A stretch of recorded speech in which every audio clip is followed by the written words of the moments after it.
All right, Shalom. This is Harawan by Yasha Allah of the Lionz Den camp. When I say Kal Halayim, La Yahweh, by Hashem Yahushai, by Hashem Harakar Kodash, Ma'amath. Double honor to the elder apostles of GMS and the elders. Shalom to you, Akim, and Agwatim and children that believe in sincerity and truth around the four corners of the earth.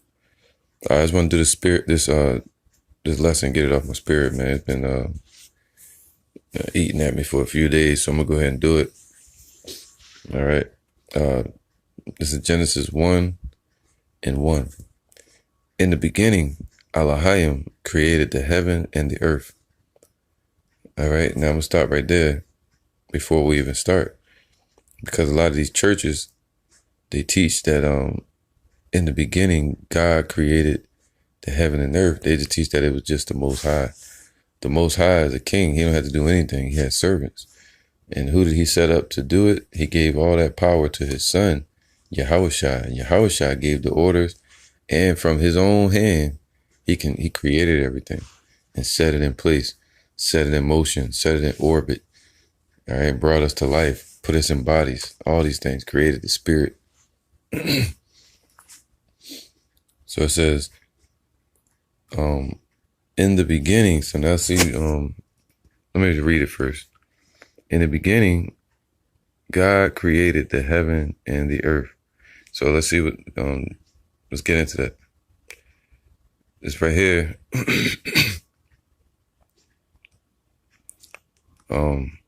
you have beginnings, all right, beginnings. And it means what? Ra'ash Yath, all right, Ra'ash Yath. It means what? First, in place, time, order, rank. First, beginning, best, chief, first choice. So it's Ra'ash Yath. All right, Ra'ash means head. So it'd be like the head and the tail, the beginning, the end. So this was all in the beginning. Now, that's where you get the word Genesis from. All right. So Ra'ash Yath. So it'd be Ba. All right. Ath Ra'ash Yath. So Ba in or Baha Ra'ash Yath, which would be in the beginnings. All right, the first. Or Ba Ra'ash Yath. Either one. So in the beginnings, all right. So this was the beginning. Now, when did this happen? Almost 14,000 years ago. They say the earth was almost 9,000. But if you take 5,000 years back, that's going to take you to the time of the flood. Or, and before the flood, you have Noah. Before the flood, you have Adam, Shem, Seth, Cain, and Abel. So all these things go back to about 7,000 BC, or, a little bit further. Now, if you go all the way, if you understand the creation of the heavens and the earth, that took 6,000 years, and the Lord rested on the seventh. All right, and that 7,000th year, that's that year of rest, that paradise, where you have Adam and Eve being established. So it says, in the beginning,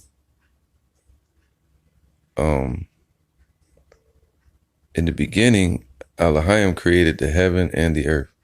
And the earth was without form and void, and darkness was upon the face of the deep.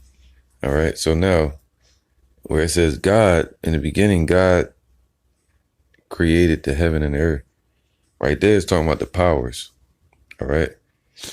Because they create the earth, they work for 6,000 years. In that 7,000 years, there'd be a 1,000-year rest. Just like now, we're going into what? The 7,000th year. All right. We're at the end of the 6th, and we're going into the 7th. And that 1,000-year period going to be a rest for the children of Israel, but it's going to be hell for Esau. So that's what the Lord does. He set everything in motion and rest from his work for 1,000 years. All right.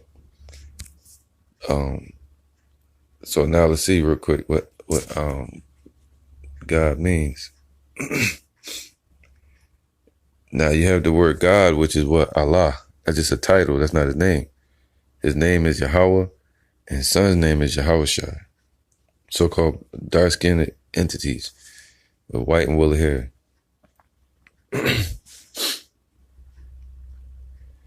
So right here we'll say what? Allah. Allah would be singular form. All right. Allah. You Edomites, y'all, and Americans, y'all say Elohim. But in the true Hebrew, it will say Allah. But once you add the yum to it at the end, it makes it plural. So it would be Allah yum. All right. Yum at the end of any word in the Hebrew makes it plural. So this would be Allah Hayim, which means what? Gods, plural, the supreme God, magistrates, a superlative, rulers, judges, divine ones, angels. All right, so these were all the angels. And Yahushua was in the midst of them. And Yahweh gave Yahushua the orders, and he created everything, man. He started from creating what we call the Shemayim, the universe, space, the space vacuum, or the satin curtain, and spread that out, in an oval shape, sphere, and made many universes, man. This is not the only one. They made the earth, all right, and so on and so on, and the sun and the moon. So that's what I want to get into. And then he made the firmament. All right, that's very important to understand, man. This is Colossians 1:15. Yep. Matter of fact, I'm going to read from here. 13. 12. It says, giving thanks unto the Father. All right. Because that's who all praises go to, Yahweh, which have made us meet to be partakers of the inheritance of the saints in light. All right. So he allowed us to be partakers of the foundation that was laid before us, of the saints, the disciples, the apostles, the prophets, and the inheritance, which would be the kingdom, and doing his work, who have delivered us. That's what Yahushua said, those that you have given me. All right. That's all he prays for. It says, and has translated us into, who have delivered us from the power of darkness, which is sin. If you're not in the light, you're in the dark. That's just it. There's no in between. The Lord made a complete divide between the two. If you're not dwelling with wisdom, you're dwelling in sin, or you're dwelling with wickedness or deception or lies or evil. And have translated us into the kingdom of his dear son. And to translate us means what? To change us. All right. To recreate us, making us renewed. Right. Renewed us. To translate, it says us into the kingdom of his dear son. And ultimately, we're going to physically be translated like Enoch was translated into the heaven to be changed.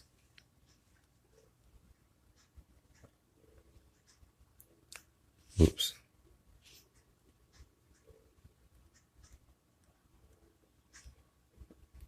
All right, this is the translate. It says to transfer, carry away, dispose, exchange, seduce, to transpose, transfer, remove from one place to another, of change of situation or place.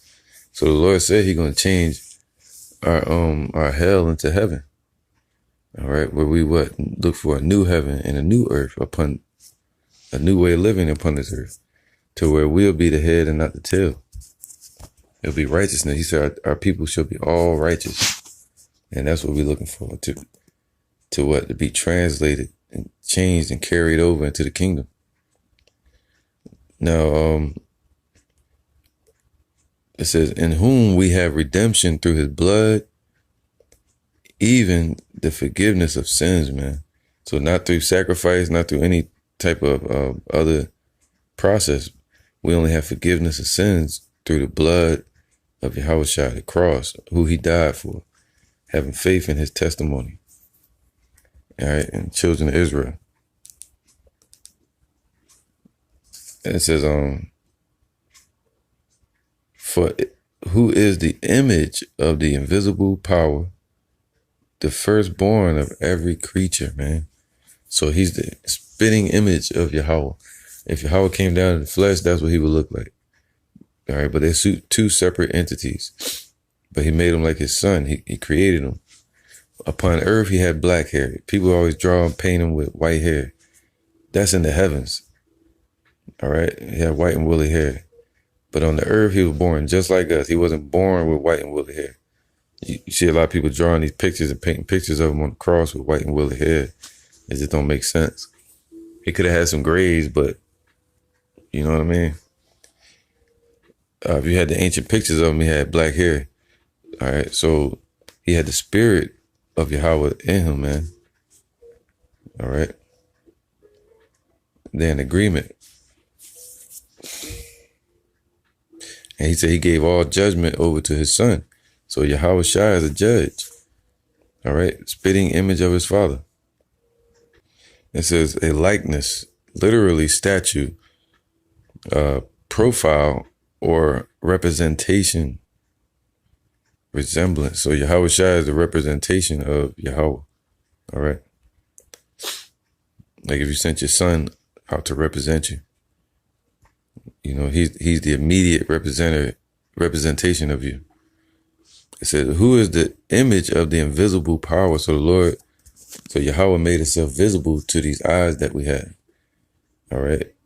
In the spirit, you'll see him, but in these eyes, in these bodies, these eyes, the lens that we have, we're going to see certain colors.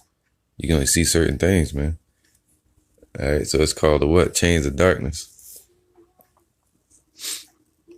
So he made himself invisible. But we'll take that to mean that we're more real than he is. No, he's real and we're created later. We're the imagination. You know? I always say to die is gain. For by him were all things created. All right? So he was the first creation ever, Yahweh Shai. He was the cup that Yahweh poured his wisdom into. All right. And what? It says, for by him were all things created. So by Yahweh Shai were all things created. The son of Yahweh. He created everything. All right. Even the heavens and the earth. As we're reading in Genesis. That are in heaven. All right. So in the spiritual realm. And in the Shemayim, or celestial bodies, which would be like the planets, the earth, the stars, the spiritual bodies that we have out there waiting on us. All the atomic makeups out there and molecules and elements. He created all of that. Time itself, he created that. The process of the sun and the moon orbiting around the earth. Created time, seasons, weeks, months.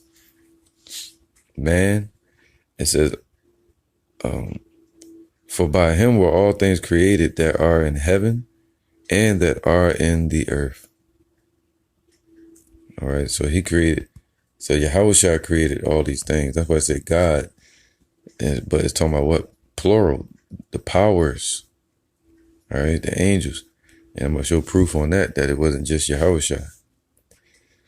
Right, Yahweh Shai gave command to his angels, just like today. For by him were all things created. That's why he calls us his creatures that are in heaven. So even the fowls of the air, that part of heaven, all right, what they call the troposphere, and that are in earth, visible and invisible. So the things you can see with your naked eye and the things that you can't see, man. All right, so everything that's invisible, from atoms to waves to light, certain levels of light, the things that we can't see outside the firmament, the things we can't see out in the heavens and the spiritual realm. So the Lord created all of that, man. That are in heaven and that are in earth. And the things you can't see that are in earth are what? The wind, you know, the spiritual realm, the atoms and shit like that. All right. It says, and that are in earth, visible and invisible, whether they be thrones or dominions or principalities or powers. So all things were created by him and for him. All right. So he created it for himself and for his people. That's why the Lord said, if you ever see the sun and the moon disappear, then will the children of Israel be gone. But he created all of that for us, for him and by himself. All right. And for his people. And he is before all things. And by him, all things consist. And he is the head of the body. It's crazy, right? So whether they be thrones, all the kingdoms that rule upon this earth, Esau ruling, Yahushua created that to happen. And they actually killed Yahushua when he came upon the earth and our people. And he is before all things, and by him all things consist. He is the head of the body, the church. Just like you, what you call the church, the 7 churches of Asia Minor. The church would be the called out ones from Israel. All right, the gathering. All right. Who is the beginning? So he is the beginning. All right. So he's Adam, the firstborn from the dead. So the first one to die and then be risen up by Yahweh. That in all things he might have the preeminence. You know. This is Daniel chapter 4 and 17. This matter is by the decree of the watchers, and the demand by the Holy One, the word of the holy ones, to the intent that the living may know that the Most High ruleth in the kingdom of men, and giveth it to whomsoever he will, and setteth up over it the basis of men. All right, so Yahweh, what? Let me get this. Check this out. This is John 5 and 22. Now, you notice it said the Most High, but check this out. For the Father judgeth no man, but have committed all judgment unto his Son, that all men should honor the Son, even as they honor the Father. He that honoreth not the Son, honoreth not the Father, which have sent him. All right, so he gave all honor and judgment to Yahushua. So Yahushua has what? Revelations 1 and 18. I am he that liveth. So Yahushua is the one that's alive right now. Truly alive. All right. Even has a spiritual body, power, angelic body, glorified body, and was dead. So he came down here and they put him to death, but he's alive. All right. Risen up into the heavens and still alive to this day, forevermore. It says, and behold, I am alive forevermore. Amen. And have the keys of hell and death. So Yahushua is the one that can bind us up and the one that can free us. He's the one that can put us in the hell of sorrow, right? To where we have to be translated from, meaning carried over into a new situation, to where we see a new Jerusalem upon earth, new heaven and new earth. It says in death, meaning sin, these bodies, destruction. So the Lord can free us from all of that, man. Matthew 10 and 28. And fear not them which kill the body. All right, so we're not supposed to fear man. The Lord did not give us the spirit of fear, but the spirit of hope. But are not able to kill the soul, right? We have hope and faith in Yahushua. And Yahushua can kill the soul. He can have you alive upon this earth, spiritually dead. All right. He could separate the body from the spirit and have the body die and kill that soul, kill that character that person had, to where they have to be born into a new body, to be a whole new person. But rather fear him which is able to destroy both soul and body in hell. All right. So hell is right here upon the earth, the place of judgment. Now it says your soul, he can destroy the soul by having it what? Hosea 4 and 6, destroy for lack of knowledge. And then he has to be destroyed physically upon the earth as a nation, as a person.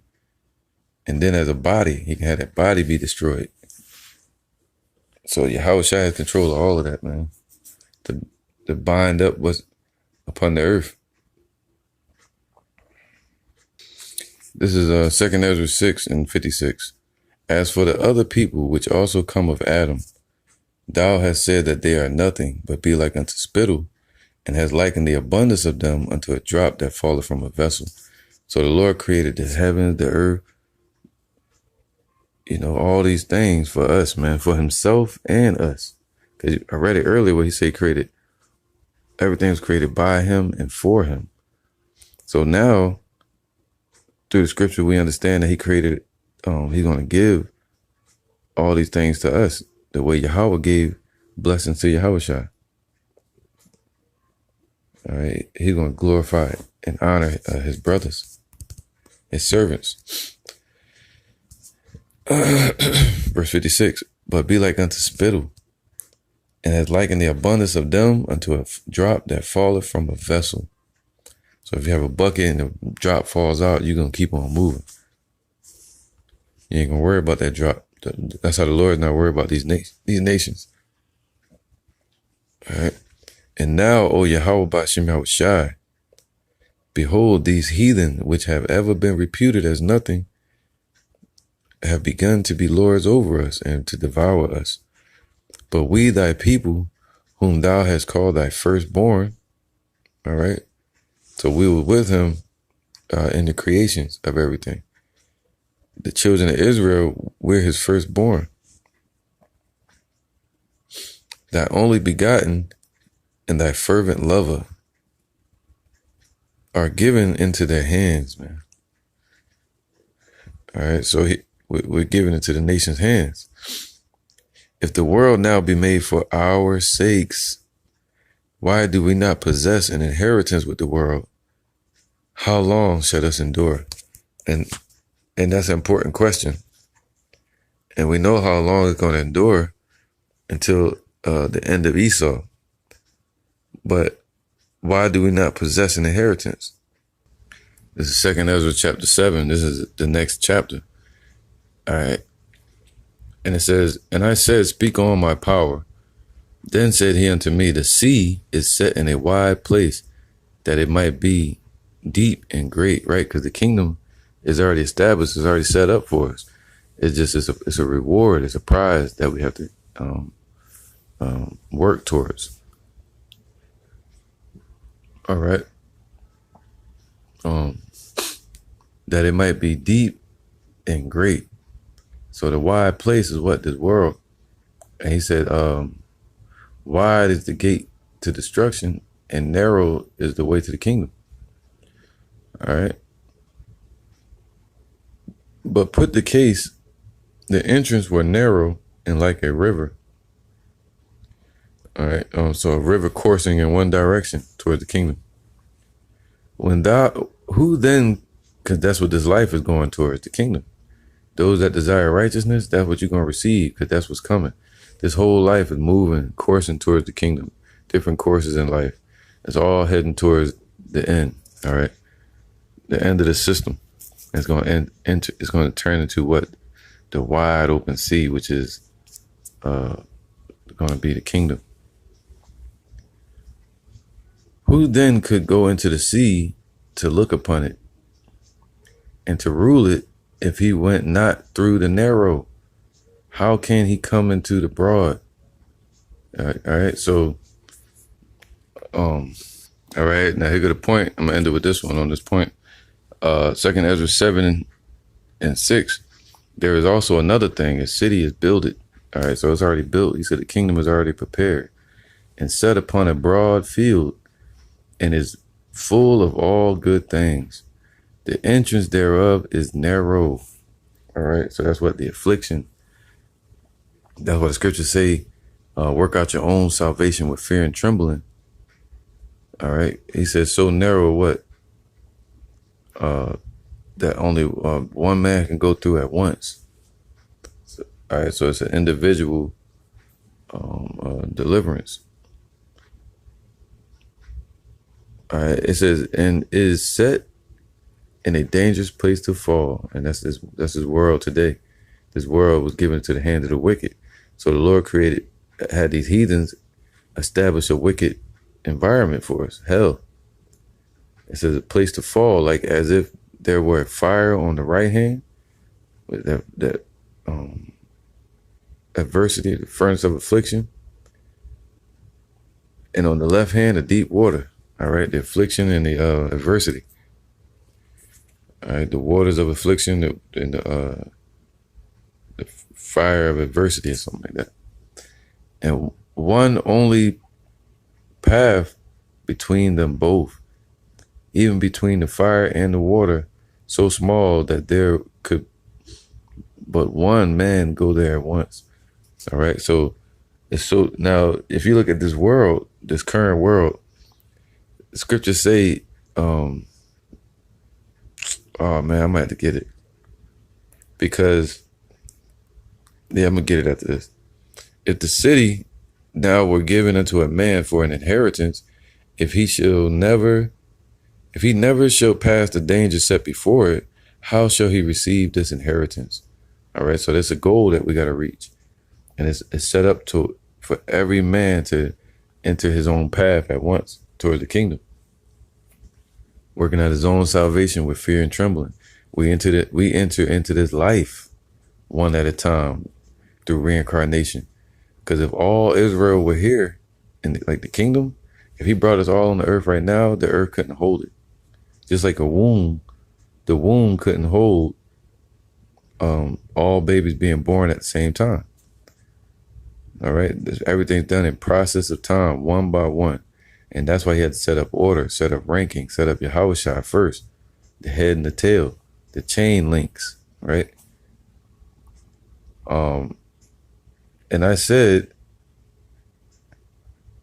it is so, Lord. Then said he unto me, even so also is Israel's portion. That's our inheritance. That's what we got to go through. All right.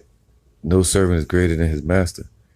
Yahushua, the first Adam, suffered through the flood. The first Adam suffered death in general, as death was to Adam. The flood were to those our forefathers. All right, 5,000 years ago. And as the cross and temptation and that fiery affliction was to Yahushua, that's how this affliction is to us today. All right. To get to the kingdom. Because for their sakes, I made the world. All right. So for our sakes, he made the world, the heavens, the shining of the light from the sun on the earth. All these things were made for us to enjoy it.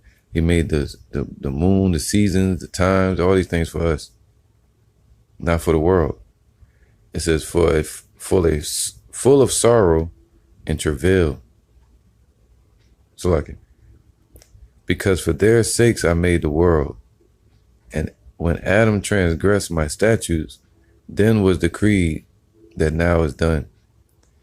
Then were the entrances of this world made narrow, full of sorrow and travail. They are but few and evil, full of perils and very painful. For the entrances of the elder world were wide and sure and brought immortal fruit. If then they that live labor not to enter these straight and vain things, they can never receive those that are laid up for them. So that's why that answers Ezra's question. But he said, why do we not retain an inheritance with the world? So we don't want an inheritance with the world. We want our inheritance, which is the kingdom. All right, with Yahushua. All right, before I go on, I'm going to do a recap where we're at. Genesis chapter 1, verse 1. In the beginning, Elohim created the heaven and the earth. All right, so now we know the beginnings, which would be Barayash, which is Ra'ash, with Yath. All right, the beginning. Ra'ash means head. So in the beginning, Elohim, which would be the powers, so Yahushua and the powers, the angels, created the heaven and the earth. All right. All right. So I'm going to read this, John 1:1. In the beginning, see, was the Word.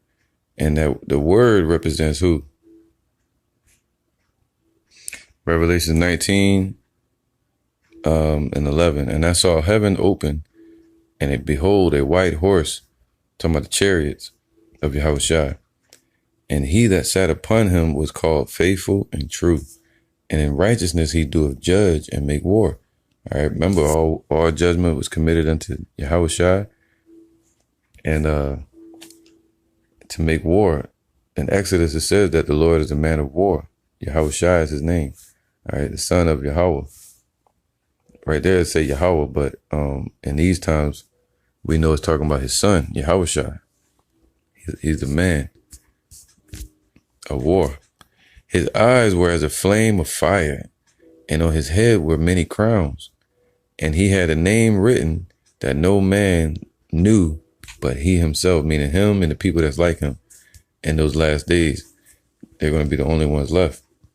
And he was clothed or delivered in sincerity. And he was clothed with a vesture dipped in blood. And his name is called the Word of God. So Yahushua is the Word, the living Word.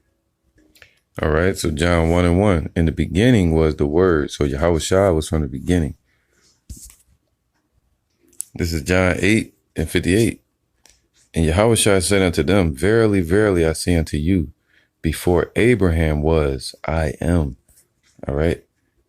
So Yahushua was here before Abraham.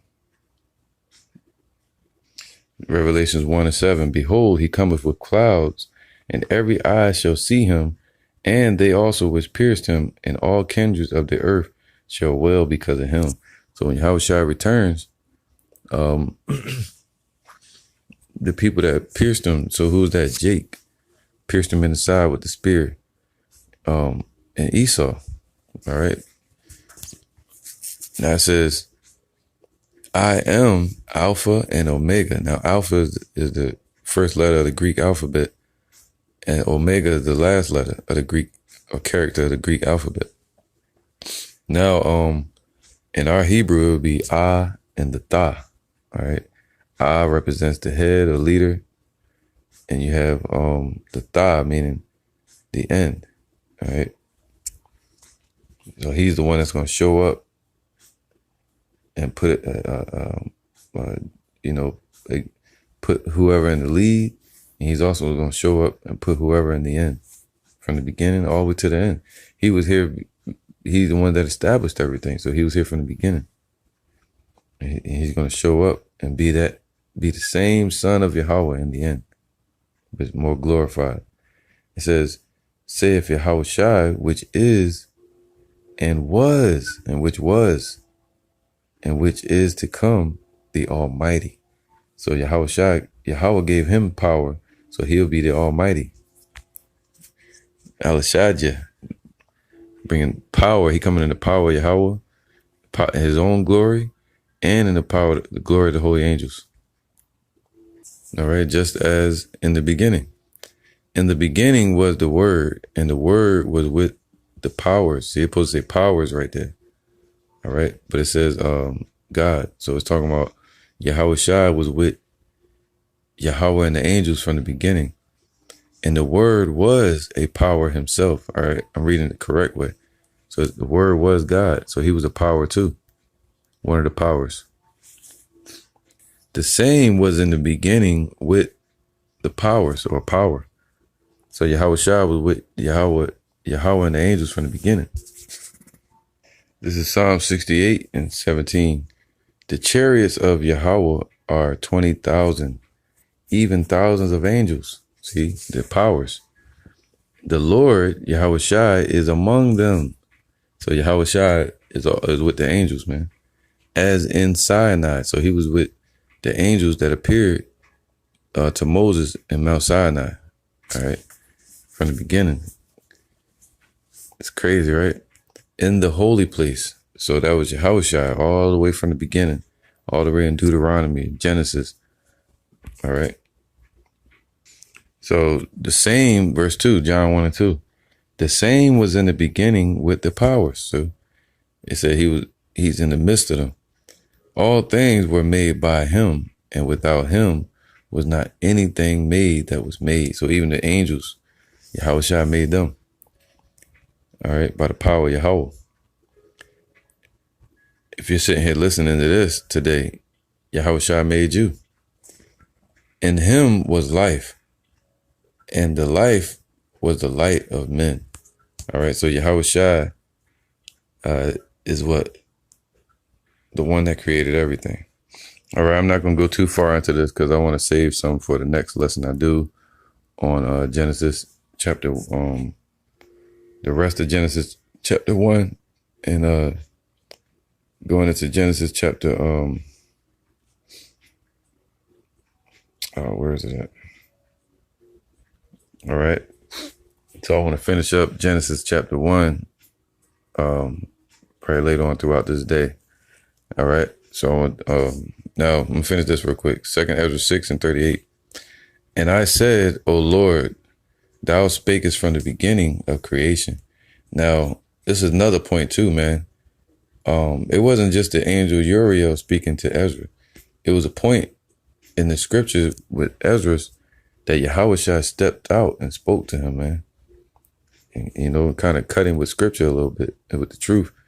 When the angel Uriel was giving his message to him, he heard another voice, and that voice was as the voice of many waters.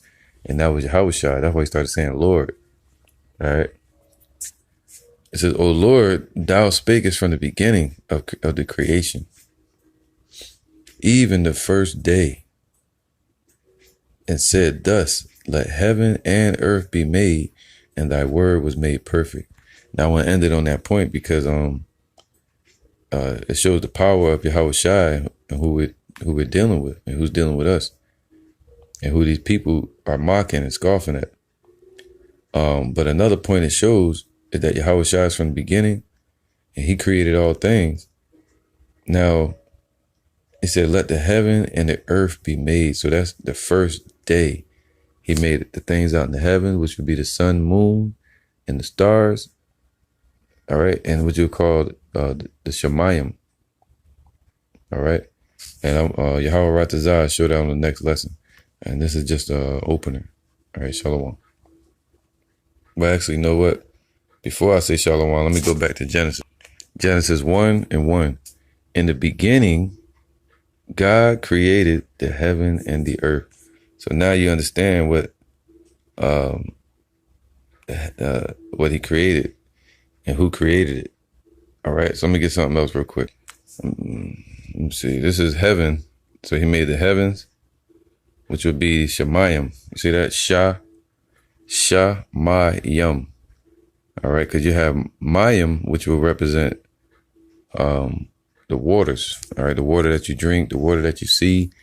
Within this firmament, the waters that you see, that's the Mayim. Shemayim means the heavens, the waters out there, the winds type of heaven, the moving winds, the waters. All right. So Shemayim, the sky. See that? Heavens. Shah means what? To divide into two. So that's where the molecules are split apart, and you get different levels of Mayim, Shemayim. All right, once you go into the firmament, the lower levels of the firmament and the higher levels of the firmament, all the way out to the space vacuum, which is called the Shemayim. All right. It says what? As abode of the stars. So everything outside of the firmament is called Shemayim. As the visible universe, the sky, atmosphere, etc., heaven, as the abode of God. So that's Shemayim. All right, so lofty.